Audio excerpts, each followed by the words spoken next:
It's time for our daily dose of Cope, and we have Panthero Blackstone at the news anchor's desk for the Leopards News Network, filling in. There are so many stories to get to. Let's go ahead and jump right in. MAGA is still melting down over the lack of transparency over Jeffrey Epstein, but we're going to start out with gay MAGA. This woman named Rachel says, "Yes, I'm effing gay and I voted for Trump." And she's putting all of this in caps except for this one small part right here. All right, she says, "Yes, I'm effing gay and I voted for Trump. No, I'm not the only gay person who has voted for Trump. Why that matters when the reason we vote is to save the country and get rid of the corruption, child predators," and here it is, not in caps, "slaves and hostages to be released. My focus and concern is for our country, our children, the elderly folks. I'm not going into proof that Trump hates gays. It's a lie. You sick, judgmental, uneducated. You have got to look at how she spells judgmental and then to follow it with the word uneducated word there. So you sick, judgmental, uneducated Fs need to open a book and get educated. Libtards are brainwashed. Bigger problems in the world than who kisses who.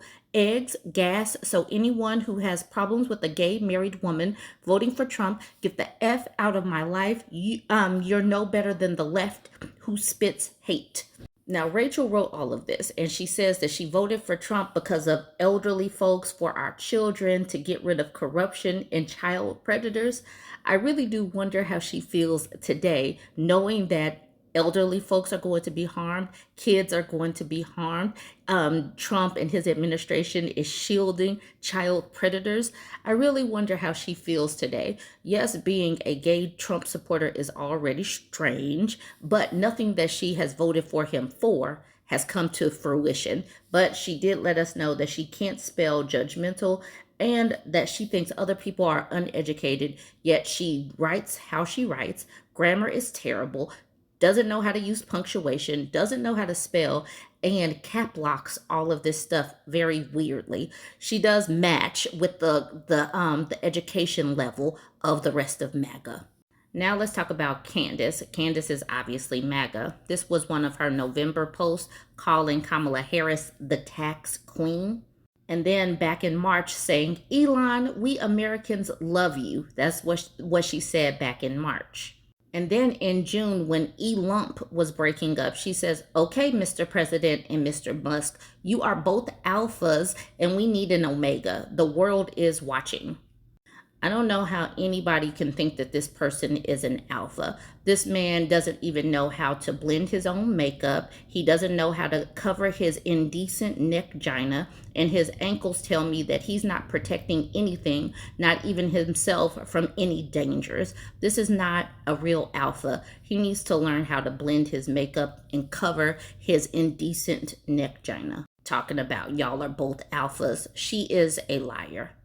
And here she is sharing a post from Charlie Kirk. And Charlie Kirk is kind of on the outs with Donald Trump over this whole Jeffrey Epstein situation. But she shared this post talking about, "This is my king," talking about Republican Jesus right here. "This is my president. This is my flag. I guess this is my country," which got cut off at the bottom. And now she's doing her own Dear Don letter saying, "Dear Don, dear Mr. Trump, I had someone who works for UNC Research say the cuts were hurting the research. Could you check into this? I told him you are the president and everything would be okay."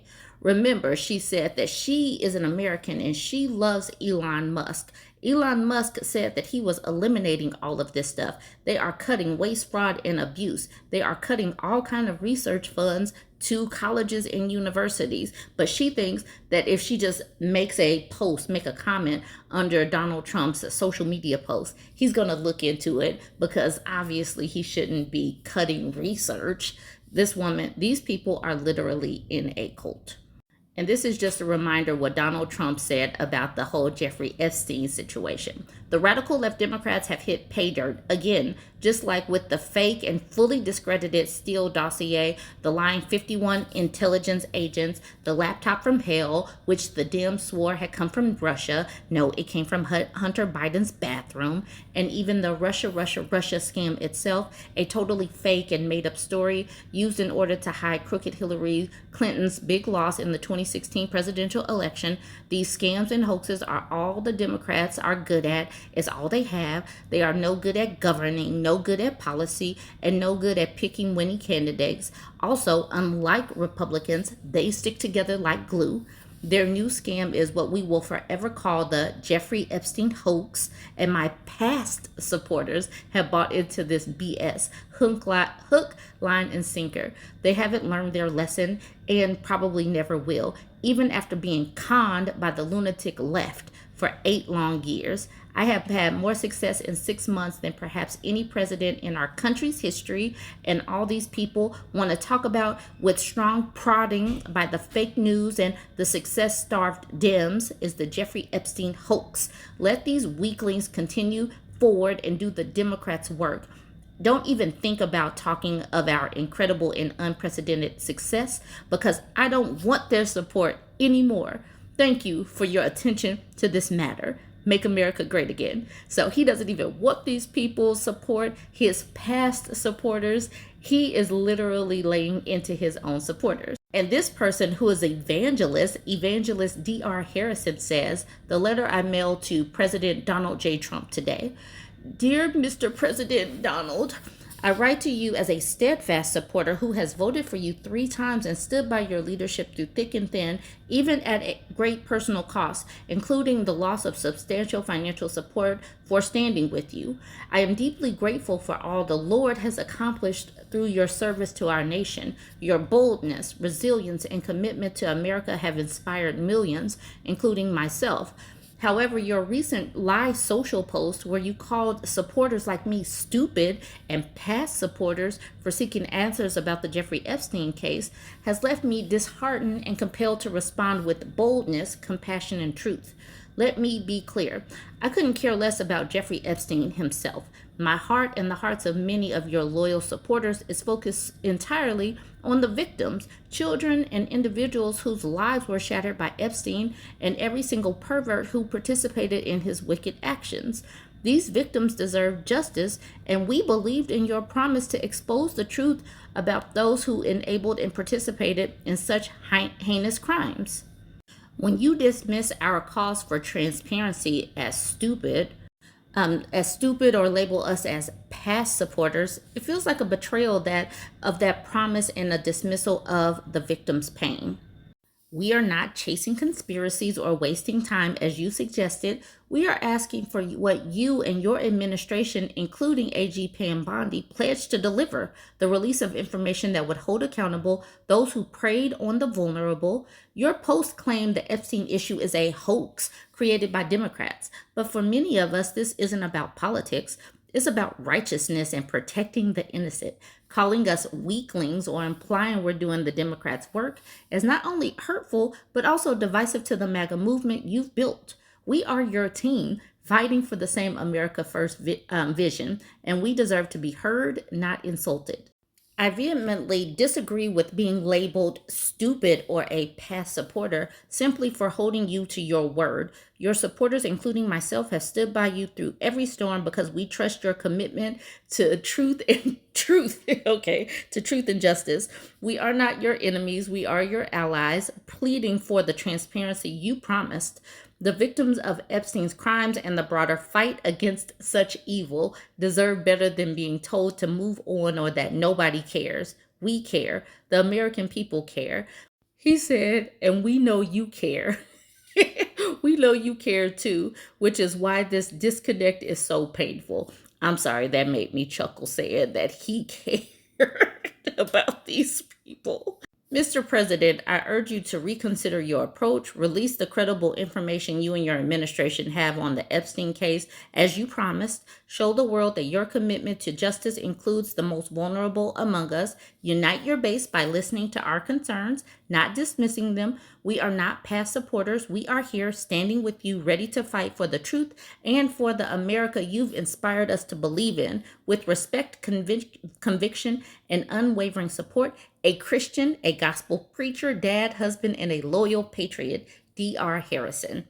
These people are so sad about being called stupid and past supporters, and it honestly, it makes me giddy. I laugh at these people because they deserve this dismissal that they are getting. They have earned this, and I am here for. Where's my? This is going to be somewhat of a leaving MAGA story.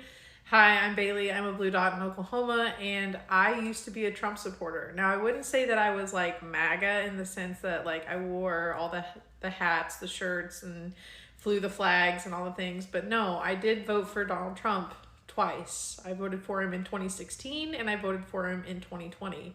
Now, when I voted for him in 2016, that was the first time I ever voted. I was fully on the bandwagon and I was like full blown conservative Christian.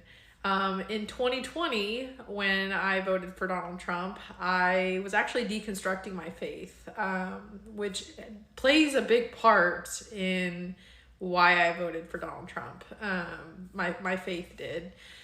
Because I was anti-abortion, I wanted conservative values. Even while I was deconstructing, I was still clinging on to a lot of ideals that conservative Christians tout.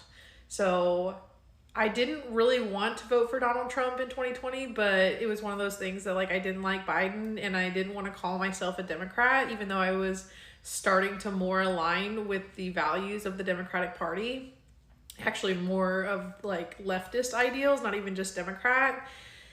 And so what happened, right? Why did you vote for him twice and then now you're a full-blown leftist?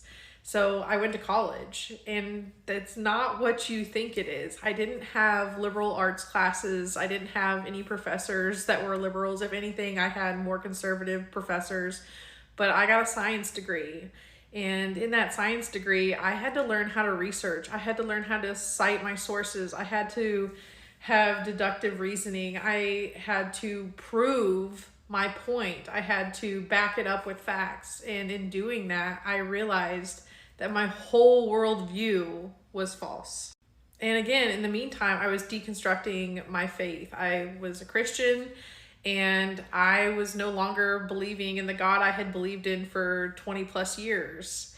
And that chokehold that religion had on me, once I got rid of that, I was more capable of having empathy. I was more capable of seeing the world outside of my own bubble.